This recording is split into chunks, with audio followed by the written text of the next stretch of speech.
Assalamualaikum warahmatullahi wabarakatuh.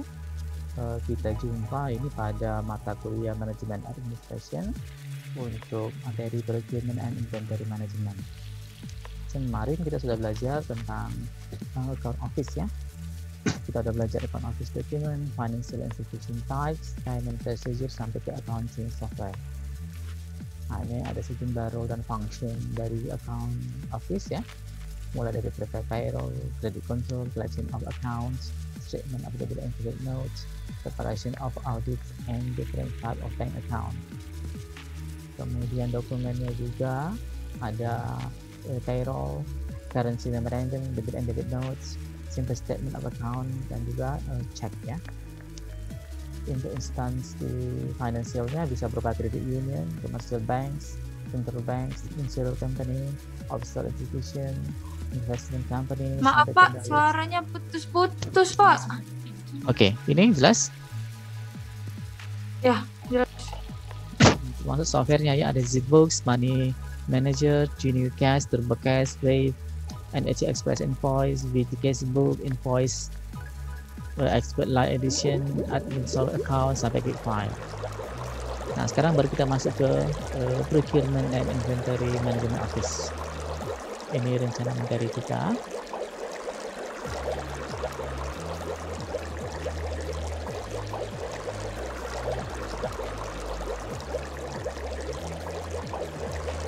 Oke.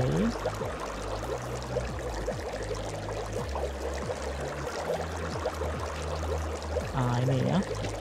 Latar belakangnya adalah lingkungan bisnis sekarang itu sudah digerakkan yang pertama oleh globalisasi ya, kemudian juga business environment itu mulai berubah jadi volatile dan beresiko ya.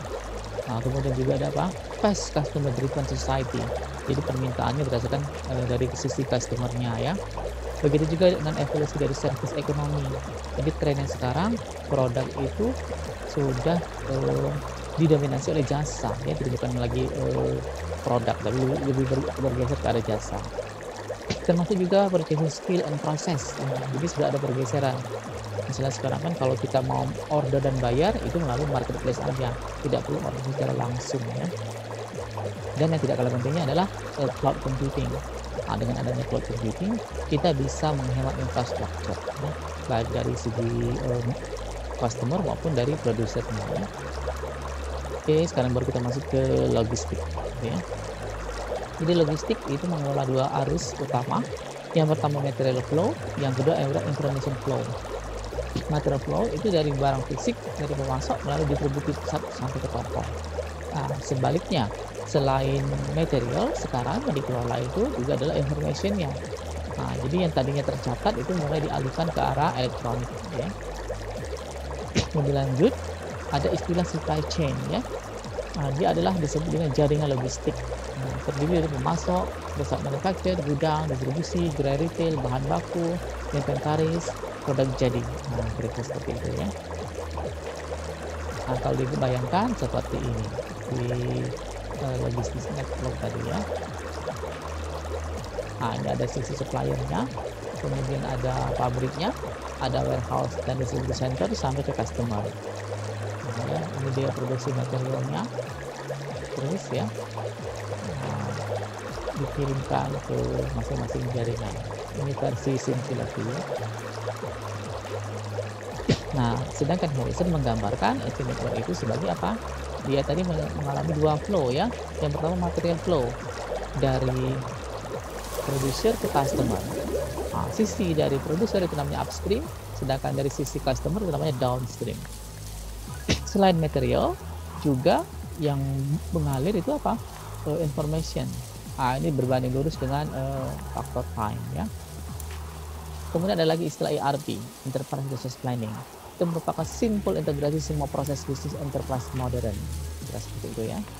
Ini kalau dibayangkan arsitekturnya untuk kita procurement yang kali ini ya, itu terkait dengan supply chain management, sourcing dan procurement.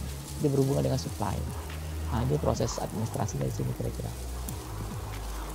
Sedangkan procurement itu sendiri adalah a proactive strategic corporate activity to ensure supply of goods and services to enable class organization performance.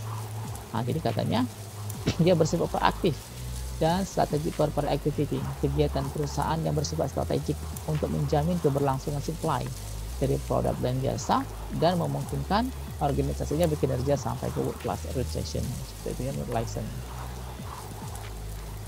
Nah, sedangkan untuk value chain framework, procurement itu masuk ke bagian support dan dia sangat mendukung ke inbound logistik, kira-kira seperti ini ya.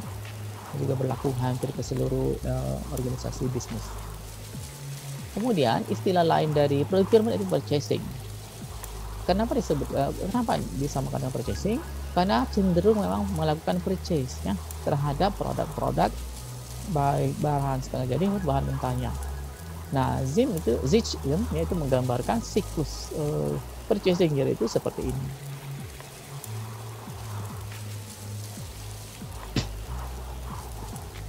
Istilah lainnya untuk pembelian atau buying itu adalah procurement, purchasing, dan sourcing. Jadi boleh kita gunakan 4 istilah ini ya: buying, procurement, purchasing, dan sourcing.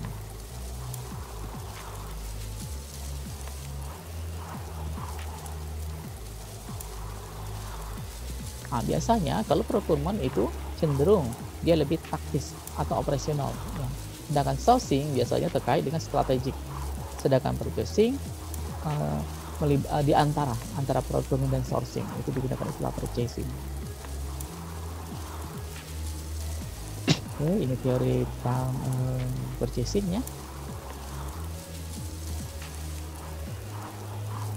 Nah, kalau digambarkan seperti ini, purchasing itu juga terbagi dua, ada strategic sourcing dan ada operative procurement ya. Jadi kalau yang ini masih bersifat planning, selecting, dan contracting. Jadi belum terlaksana ya. Kalau sudah mulai beroperasi itu mulai order material, executing order sampai paying delivery. Nah, ini kegiatannya. SAP merupakan produk utama yang dipakai untuk melakukan proses procurement ini ya. Nah, dia terdiri ada 8 proses.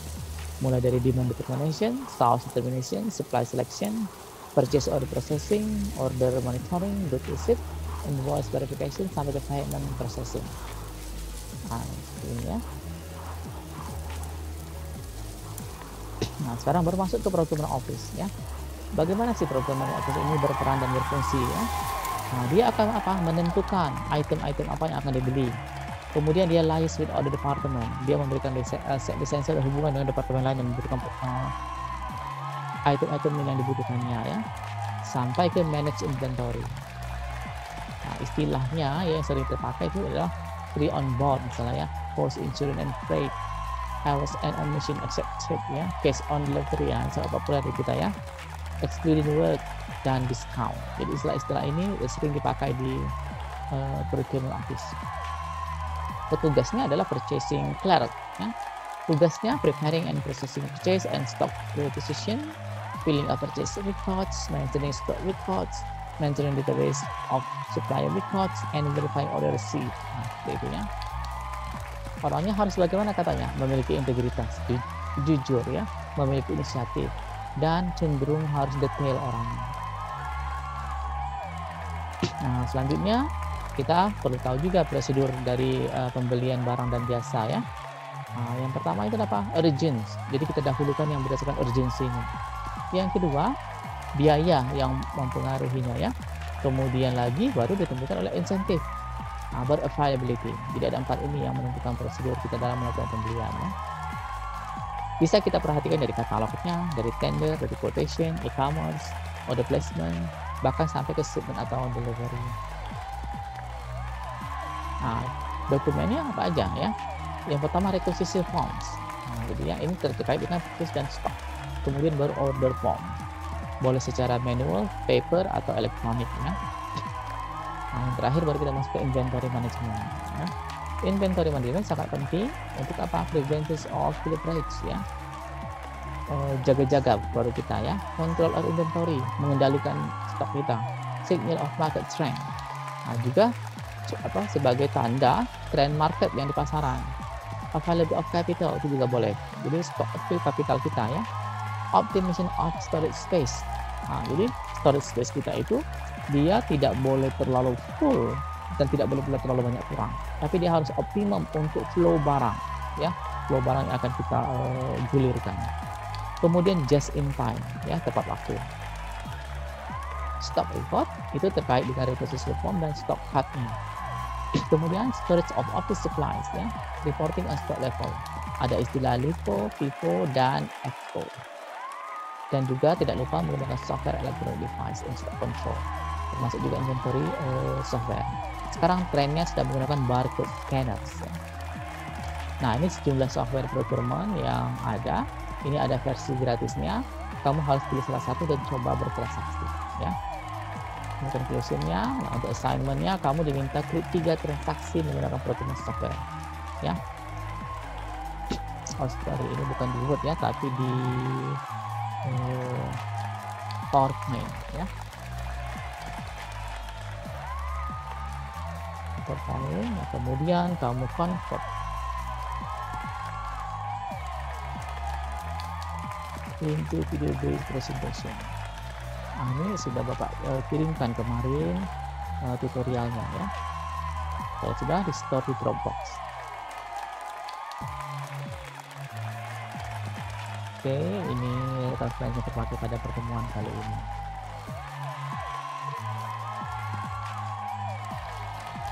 Bagaimana? Apa ada pertanyaan?